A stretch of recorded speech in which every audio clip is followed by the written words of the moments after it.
नमस्कार दोस्तों, एक बार फिर से आपका स्वागत है हमारे YouTube चैनल स्टडीपुरम में।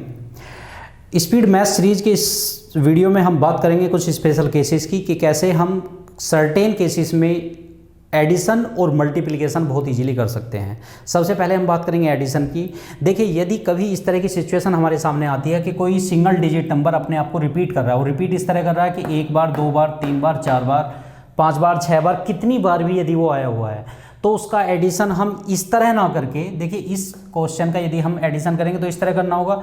हम इस तरह ना करके एक शॉर्ट वे में बहुत इजीली कर सकते हैं। वो क्या होगा, आप लिखेंगे उस नंबर को जिस नंबर ने अपने आप को रिपीट किया है, मल्टीप्लाई करेंगे किसके साथ, कितनी बार रिपीट हुआ, 1 बार, 2 बार, 3 बार और 4 बार, यानी कि 1, 2, 3 और 4, इसके साथ मल्टीप्लाई करेंगे। आंसर आ जाएगा आपका 8638। ये इसका आंसर होगा। आप इस तरह ऐड कीजिए या इस तरह कीजिए, ठीक है। तो क्वेश्चन 1 का आंसर किस तरह निकलेगा, इस तरह निकलेगा। अब बात ये है कि कई बार रिपीट इस तरह ना करके कोई एक टर्म रिपीट कर जाती है अपने आप को। देखिए यहाँ 1 टाइम था, 2 टाइम, अगेन 2 टाइम आ गया, फिर 3 टाइम, 4 टाइम, यानी कि यदि मैं इसे हटा दूं तो सीक्वेंस तो मेरी वही बननी है, 1, 2, 3 और 4, भाई ये एक्स्ट्रा है। तो इस पर्टिकुलर केस में क्या करेंगे, बहुत ईजी है, वो है तरीका इसका भी। हम इसके लिए हम क्या करेंगे, इसके लिए हम कुछ इस तरह सिस्टम बनाएंगे कि नंबर क्या था 6, कितनी बार रिपीट किया उसने, 1 time, 2 time, 3 time and 4 time. देखिए 1, 2, 3 एंड 4 ये किया, प्लस में ये एक एक्स्ट्रा है, तो इसे हम क्या कर देंगे, इसे हम 6 को ऐड कर देंगे अलग से। कितना आ जाएगा, इसका आ जाएगा मेरा, जब 6 से इसको मल्टीप्लाई करूँगा तो 7404 प्लस 66, तो कितना आ गया आपका 7470। ये आपका आंसर आ गया है। अब आप कहेंगे कि यहाँ पे तो एक एक्स्ट्रा था, यदि इसी क्वेश्चन में मैं कहता हूँ कि ये टर्म नहीं दी होती तो आप किस तरह करते, तो आप क्या करते, यदि इतना नहीं दिया हुआ है तो आप सिंपली 1, 2, 3, 1, 2 नहीं है पर फिर भी मैंने लिख लिया, 3 एंड 4 ये लिखा और माइनस कितना कर देता, 2 वाला कितना, 6 को माइनस कर देता। तो इसका कितना आंसर आता, 1, 2, 3, 4 को 6 से मल्टीप्लाई करने पर आता 7404 और माइनस इसमें से मैं 6 कर दूंगा, ठीक है। तो ये हो जाएगा मेरा 14 में से 8, यहाँ 9 में 3 और यहाँ पे 3 और 7, ये इसका इस पर्टिकुलर केस में आंसर आ जाएगा। तो आपकी इस बात समझ में आ गई होगी कि यदि नंबर सिंपल दिया हुआ है, 1, 2, 3, 4, 5 इस तरह दिया हुआ है तो बहुत इजीली मैं कर सकता हूँ। यदि कोई नंबर अपने आप को रिपीट कर रहा है तो उसे मैं ऐड कर दूंगा, और यदि कोई नंबर बाई चांस नहीं दिया हुआ है तो हम माइनस करके आंसर निकाल सकते हैं। अब बात करते हैं हम नेक्स्ट केस की। नेक्स्ट केस में क्या है कि ये तो थे आपके क्या थे, इंटीजर्स थे।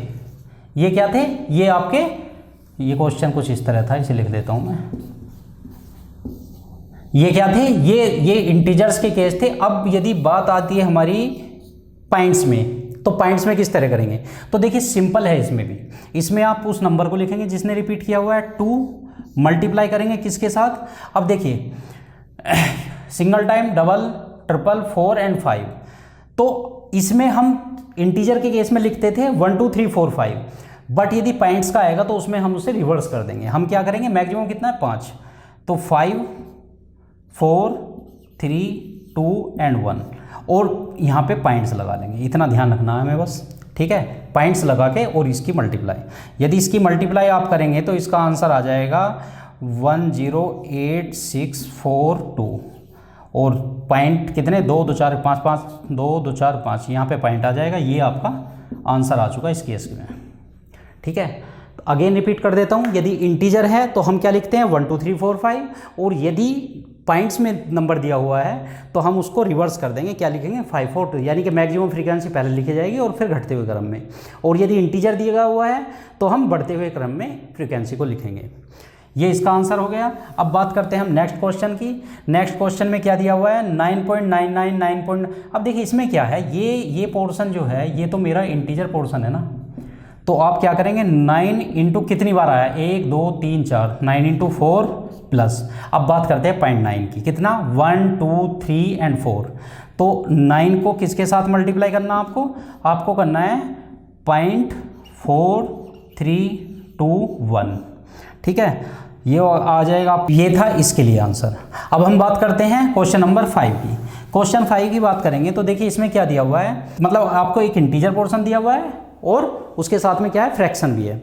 तो आप क्या करेंगे, आपको सिंपली करना है, इसे ब्रेक डाउन कर लेंगे। देखिए 3 सही 1/7, इसे मैं ऐसे भी लिख सकता हूँ कि 3 + 1/7। ये तो आपको आता होगा, इजीली लिख लिया मैंने। तो इसी तरह ब्रेक डाउन यदि मैं करूँगा तो क्या हो जाएगा, 3 प्लस, इस क्वेश्चन को कर रहे हैं, 3 + 1/7 + 33 + 2/7 + 333 + 3/7। ठीक है, अब क्या करेंगे हम, 3 कितनी बार रिपीट किया, 1 2 3, यानी कि 1 2 3, ये हो गया प्लस। अब देखिए जो डिनोमिनेटर है यानी कि हर जो है उसमें 7 दिया हुआ है हर जगह, तो ऊपर वालों को सिंपली ऐड कर देंगे तो क्या होगा, 1 2 3 3 3 6, 6/7 ये आ गया। तो ये क्या हो जाएगा, 3 3 9, 6 और 3, 369 + 6/7।